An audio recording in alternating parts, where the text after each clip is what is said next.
नमस्कार, मैं दीपक कुशवाहा और आप देख रहे हैं हिंदुस्तान सत्य दर्पण। फिर से डराने लगा है कोरोना। देश में आ रहा है वापस देश का सबसे खतरनाक वायरस कोरोना वायरस। एक समय था जिस समय कोरोना का नाम सुन के लोगों में हाहाकार मच जाता था, अफरा तफरी मच जाती थी और लोगों के अंदर डर बैठता था कि शायद मैं जिंदा रह पाऊंगा या नहीं। फिर से लौट के आ रहा है कोरोना। आज इसी सभी मुद्दों पर बात करने के लिए हमारे साथ मौजूद हैं डॉक्टर फूलचंद यादव जी। क्या नया वेरिएंट है और किस तरीके से इससे बचा जा सकता है और कितना खतरनाक ये हो सकता है, आइए जानते हैं। डॉक्टर साहब, स्वागत है। स्वागत है आपके दर्शक श्रोता को भी हमारी तरफ से कि कोरोना जैसी महामारी और बीमारी से कैसे बचा जाए, कैसे निपटा जाए। सवाल आपके जवाब हमारी तरफ से होंगे। लोग सतर्कता।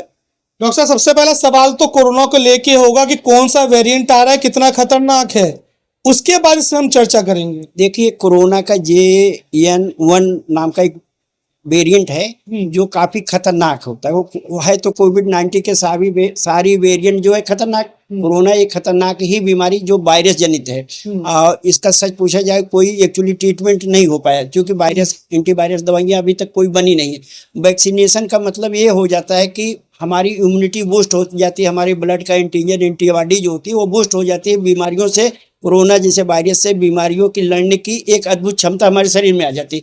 ये वैक्सीनेशन जो है अभी भारत में लगभग सबको पूरा नहीं हो पाया। मान लीजिए जिस समय वैक्सीनेशन किया गया उसके बाद भी कुछ देश की आबादी बढ़ी, तो उनकी इम्यूनिटी कैसे है?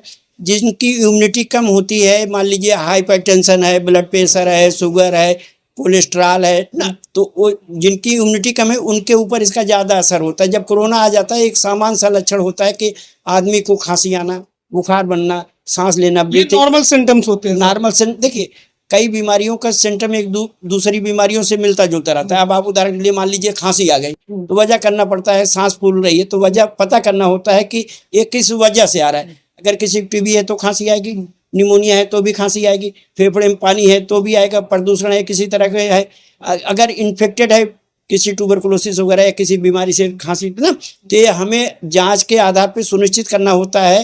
ठीक है, सलेवा से हुआ, ब्लड से हुआ, CBC हुआ, इन सारी टेस्टों से। डॉक्टर साहब, नए वेरिएंट की बात करते हैं, कितना खतरनाक हो सकता है? ये खतरनाक है। काफी लोग अपनी जान गंवा चुके हैं। जो केरल से लेकर के हरियाणा, दिल्ली में अपना पैर पसार चुका है। अब तक काफी मौतें हो चुकी है, लेकिन दिल्ली सरकार ने एडवाइजरी जारी कर दिया है कि जैसे हॉस्पिटल में ऑक्सीजन की जरूरत है, वैक्सीन की जरूरत है, मास्क है, किट की, इन सारी चीजों की जो जरूरत है ना, वो सारी व्यवस्था करने में सरकार लगी हुई है। डॉक्टर साहब, सूत्रों के मुताबिक दिल्ली, नोएडा के साथ साथ देश के कई राज्यों में करीब 250 प्लस केसेस निकल चुके हैं।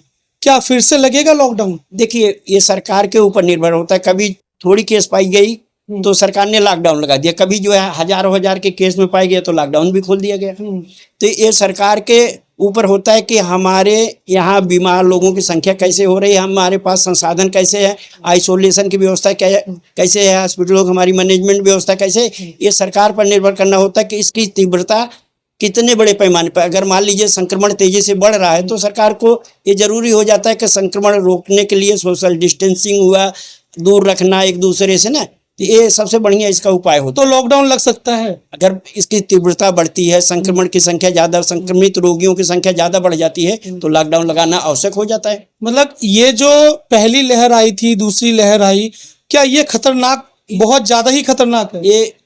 ये नया वेरिएंट है, लहर से इसका कोई मतलब नहीं है।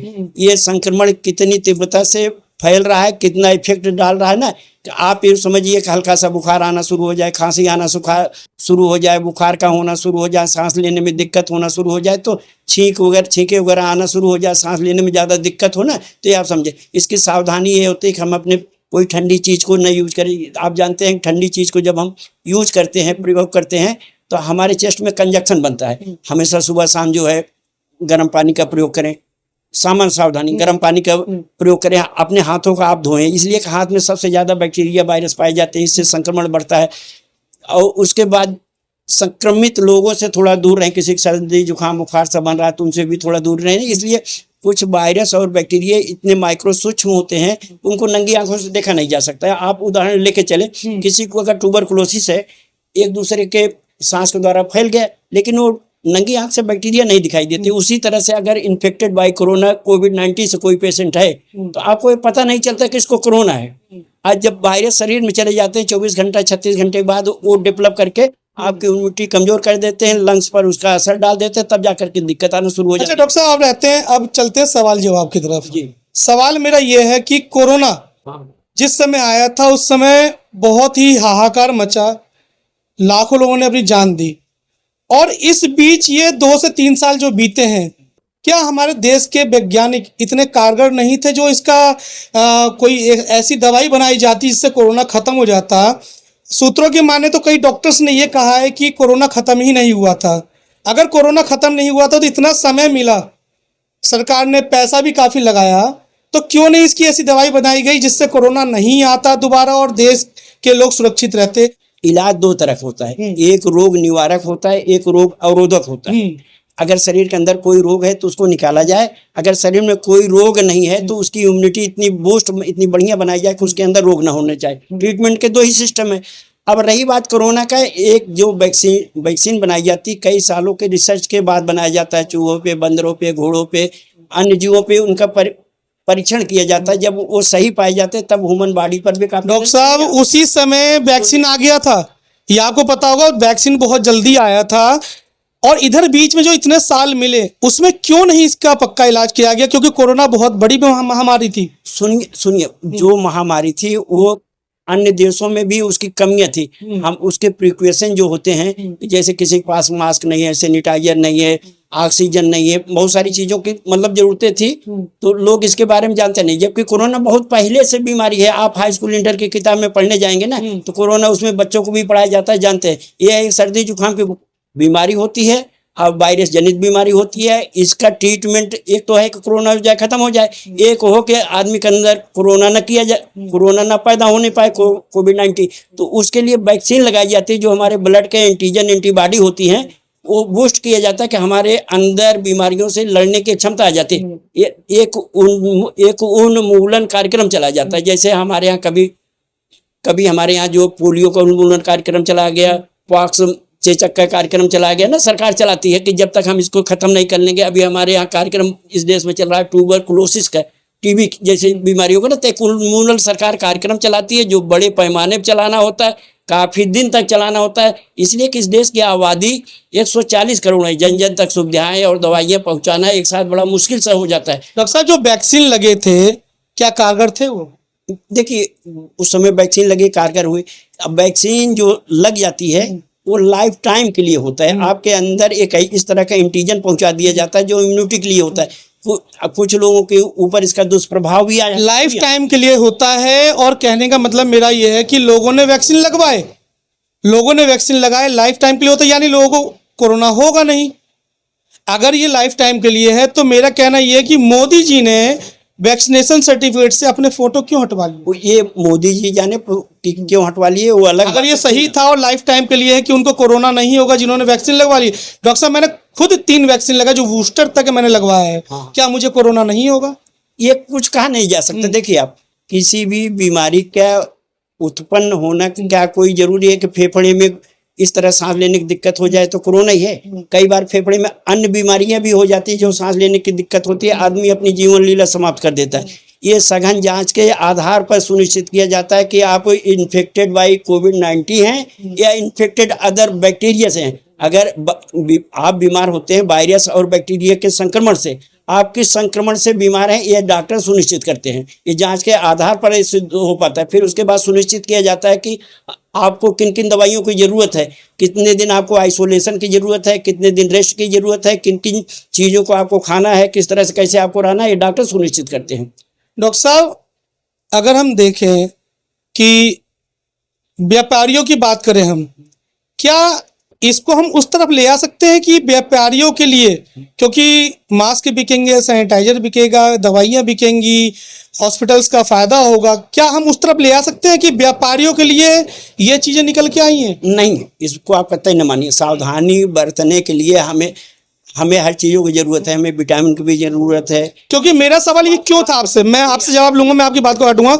मेरा सवाल आपसे ये था कि जब कोरोना जैसी बीमारी आई थी तो अन्य बीमारियां कहाँ गायब हो गई थी, इसलिए मैंने आपसे ये सवाल किया है कि जब वैक्सीन हमारा सफल था तो यानी जिन लोगों ने वैक्सीन लगवाया है उन्हें कोरोना होगा नहीं। सुनिए सवाल, ये अन्य बीमारियां कहाँ गायब हो गई? तो लोग जो है आइसोलेट होकर के अपने घरों में थे, लोगों से सोशल डिस्टेंसिंग थी, दूरी थी। आप जानते हैं बहुत सारी बीमारियां जो है एक दूसरे के टच संपर्क में होने से होती है और बीमारियां गायब। अगर मान लो किसी को ट्यूबरकुलोसिस है तो गायब थोड़ी हो गई। जो बैक्टीरिया की बीमारियां हैं वो, पर हॉस्पिटल्स में तो कोरोना के अलावा कोई बीमारी दिखती ही नहीं थी। नहीं ऐसा नहीं है, उस समय संक्रमण था, लोगों में इम्यूनिटी कम थी, वो अलग चीज़ है। अब आपने कहा कि मास्क बिकेगा, सैनिटाइजर बिकेगा व्यापारियों के लिए, ऐसा भी नहीं। सावधानी के जो प्रिकॉशन के ट्रीटमेंट के सिस्टम हैं आपको उनको उपयोग करना है। अब आप मान लीजिए धूप में चल रहे हैं, लाइट आ रही है, धूल लग रही, धुआं लग रहा है, तो आप चश्मा खरीद लिए, तो इसका मतलब ये नहीं कि व्यापार बढ़ रहा। आपको सावधानी बरतने के लिए बहुत आवश्यक चीज़ों को अपने पास रखना पड़ता है। सैनिटाइज करने के लिए रखना है, साफ सफाई भी रखना है, मास्क भी यूज करना है ना। मान लीजिए आपके अंदर नहीं, हमारे अंदर ही है, तो मास्क यूज करने से एक फायदा ये होता है एक दूसरे का संक्रमण एक दूसरे तक नहीं पहुंच पाता है। व्यापार के दृष्टिकोण से न सोचा जाए। अब की बार क्या लगता है कि ये लहर जो अभी जो नई बीमारी, नया वेरिएंट आया है कोरोना का, ये क्या पूरे देश को प्रभावित कर सकता है? सरकार ने एडवाइजरी जारी कर दिया है, हॉस्पिटलों में ऑक्सीजन की व्यवस्था सुनिश्चित की जाए, दवाइयों का, एंटीबायोटिक दवाइयों की व्यवस्था किया जाए। जैसे ब्लैकमेलिंग चली थी पिछले बार, क्या इस बार भी ब्लैकमेलिंग चलेगी इन चीजों की? ब्लैकमेलिंग अलग चीज़ है। सरकार ने एडवाइजरी जारी कर दिया है कि जितने प्रिकॉशन है, ट्रीटमेंट के सारे सिस्टम है, जांच है, दवाइयाँ हैं, ऑक्सीजन है, मास्क है, इन सारी चीज़ों की व्यवस्था जो है हॉस्पिटलों में भी पिछली बार नहीं हो पाई थी। तो इस बार जो है पूरी सावधानी के साथ, तत्परता के साथ सरकार सघनता से लगी हुई है। चाहे वह उत्तर प्रदेश हो, चाहे दिल्ली हो, राजस्थान, हरियाणा, सभी प्रदेश के मुख्यमंत्री अलर्ट हो चुके हैं, हाईटेक सिस्टम पे आ गए हैं कि हमें जो है अगर कोई संक्रमित आ रहा है तो तुरंत उनको आइसोलेट करके जो है ठीक करना है, दवाइयाँ देना है। चलिए, डॉक्टर साहब ने तो अपने सीधे सवालों का जवाब दे दिया, अपनी बातों को रखा। इनकी बातों से आप कितने सहमत हैं कमेंट बॉक्स में कमेंट करके जरूर बताएं। जहां एक तरफ देश महंगाई की मार झेल रहा है, वहीं दोबारा से अगर लॉकडाउन लग जाता है तो देश के गरीबों का क्या हाल होगा, देश किस कगार पे जाएगा, देश की अर्थव्यवस्था कितनी बिगड़ेगी, ये तो देखने वाली बात है कि आगे आने वाले समय में मोदी जी लॉकडाउन लगवाते हैं या फिर पिछली बार की तरह लगातार लॉकडाउन लगा रहेगा और नई नई लहर निकल के आएगी, नए नए डर लोगों के मन में बैठते रहेंगे। ये देखना बाकी रह गया कि मोदी सरकार इस पर क्या फैसला लेती है। लोगों को महंगाई की मार के साथ अब की बार लॉकडाउन की मार फिर से सहनी पड़ेगी, ये एक सवाल बना हुआ है। आप देख रहे थे हिंदुस्तान सदैव दर्पण, मैं दीपक कुशवाहा।